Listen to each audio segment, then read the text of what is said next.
भगवान शिव की नगरी कही जाने वाली शिवपुरी को आखिर किसकी लग गई है नजर। स्मैक की गिरफ्त में युवा पीढ़ी, केंद्रीय मंत्री ज्योतिरादित्य सिंधिया का संसदीय क्षेत्र, सत्ताधारी पार्टी के चार विधायक, फिर भी बड़े बड़े स्मैक के तस्कर पकड़ से बाहर। 4 दिन पूर्व फतेहपुर क्षेत्र में स्मैक के ओवरडोज से अजीत जाटव नाम के युवक की मौत हुई, जिसकी उम्र महज 20 वर्ष थी। 4 दिन ही नहीं हुए थे कि आज फिर बैराड़ में एक युवक ने स्मैक न मिलने से फांसी लगाकर जीवन लीला समाप्त कर ली। 2 साल पहले शिवानी शर्मा की ओवरडोज से मौत हुई थी, जिसमें बीजेपी के नेता विरोध करने के लिए सड़कों पर उतरे थे। राघवेंद्र नगर में भी एक व्यापारी की पत्नी की गला रेतकर हत्या की थी, जिसमें नाबालिग भी शामिल था। कारण था स्मैक की लत। तो अपराध कम ना होने की वजह और भी बढ़ते गए हैं। आखिर क्यों और कौन है इसके पीछे? हाँ, करेरा पुलिस ने 23 लाख रुपए की स्मैक तो पकड़ी है, जिसमें रविंद्र रावत और जयसिंह रावत 2 आरोपी पकड़े गए हैं, जो पुलिस के हत्थे चढ़ गए। अब अगर इनसे सख्ती के साथ पूछताछ की जाती है तो इनसे और भी बड़े मगरमच्छों के नाम सामने आ सकते हैं। कांग्रेस के विधायक कैलाश कुशवाहा ने स्मैक जैसे मादक पदार्थ की सूचना देने वाले को 11,000 का इनाम रखा है। हमने भी शिवपुरी में स्मैक के खिलाफ आंदोलन करने वाले बीजेपी नेता धैर्यवर्धन शर्मा से बातचीत की। देखिए क्या बोले बीजेपी के नेता धैर्यवर्धन शर्मा। नमस्कार शर्मा जी। जी नमस्ते लक्ष्मण जी। ये स्मैक को लेकर आपने 2 वर्ष पूर्व पहले एक आंदोलन किया था शिवपुरी में, जिसमें शिवानी शर्मा की मौत हुई थी ओवरडोज से। आज उस टाइम से कहीं ना कहीं ये जंजाल पूरे शहर को जकड़ लिया है, पूरे जिले को जकड़ लिया है। इसमें आपकी सरकार भी रही है करीब 20 साल से, अभी तक कोई बड़ा जो स्मगलर होते हैं उन पर कार्रवाई नहीं हो पाई है। कोई बड़ा ये है, लगातार युवा इससे कहीं ना कहीं आत्महत्या कर रहे हैं, कोई स्मैक के ओवरडोज से मर रहा है। आप इस पर क्या कहेंगे शर्मा जी थोड़ा सा? नहीं, मुझे लग रहा है हमारे आसपास के तमाम जिलों में अगर आप नजर डालें, पड़ोस में राजस्थान भी है, उत्तर प्रदेश भी है, तो शिवपुरी में तो निरंतर स्मैक सप्लायर्स को पकड़ा जा रहा है। और करेरा पुलिस ने, चाहे वर्तमान के टीआई हो चाहे इसके पहले के टीआई हो, इन्होंने उल्लेखनीय सफलताएं हासिल की हैं। तमाम सारे हैंडलर्स को पकड़ा है। तो मुझे इस बात की खुशी है कि कम से कम स्मैक के सप्लायर्स पर पुलिस शिकंजा कस रही है, क्योंकि बहुत खतरनाक समस्या है। इसका अंत केवल मौत है। जो लोग एक बार इसका स्वाद चख लेते हैं, बहुत जल्दी उनको इस दुनिया से अलविदा कहना पड़ता है, क्योंकि उतना पैसा भी अरेंज नहीं कर पाते और अपने स्वास्थ्य की रक्षा भी नहीं कर पाते लोग। ये तो छोटी छोटी मछलियां हैं साहब, जो बड़ा मगरमच्छ अभी तक जाल में नहीं आ पाया है। नहीं, ये पुलिस के अनुसंधान का विषय है। मुझे लगता है आप ठीक ध्यानाकर्षण कर रहे हैं। अगर स्मैक सप्लायर्स इस प्रकार से पकड़ में आ रहे हैं तो उनको स्मैक कहाँ से प्राप्त हो रही है, पुलिस को वहां तक भी पहुंचना चाहिए।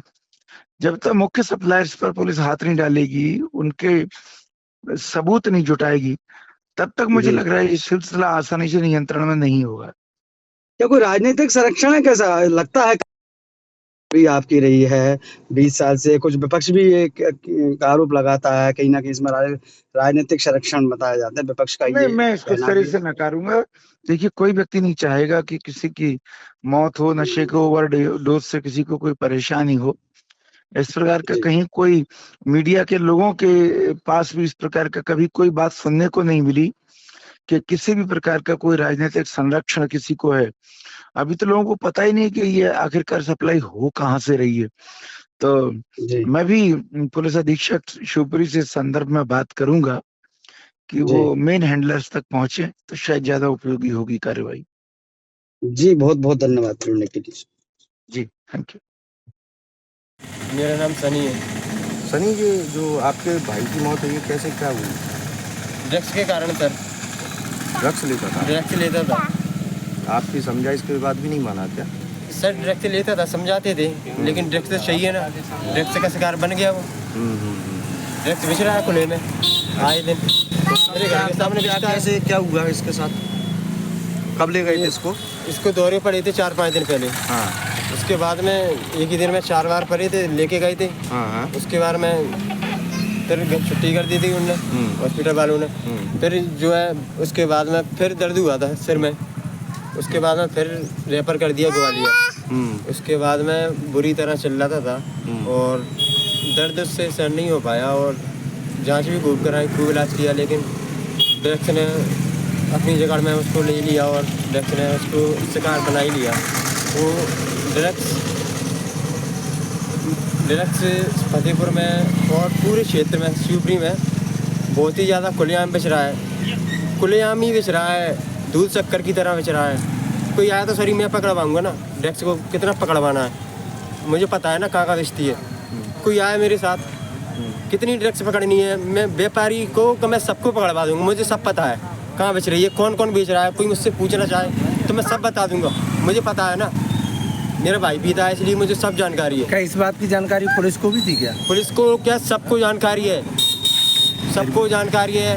उठा लेते हैं पुलिस वाले तो, लेकिन उन्हें थोड़ी बहुत पैसे मिल जाते हैं, खर्चा पानी बस। अगर वो उन्हें खर्चा पानी मिल जाता है तो बस छोड़ देते हैं। उसके बाद हमें छोड़ देते हैं तो क्या दोबारा पकड़ लेंगे तो उसके बाद में फिर दोबारा उन्हें पैसे मिल जाते हैं। ठीक। कारण ये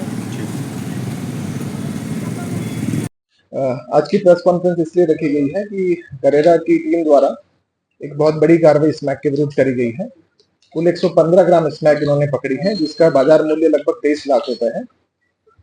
टीआई साहब, एसडीपी साहब, इनकी टीम को लंबे टाइम से इनपुट मिल रहा था कि 2 स्थानीय तस्कर, जिनके नाम रविंद्र रावत पुत्र महतादीन रावत उम्र 23 साल तथा दूसरा जयसिंह रावत पुत्र यशपाल रावत उम्र 25 साल, ये रमगढ़ा थाना करेरा के ही रहने वाले हैं।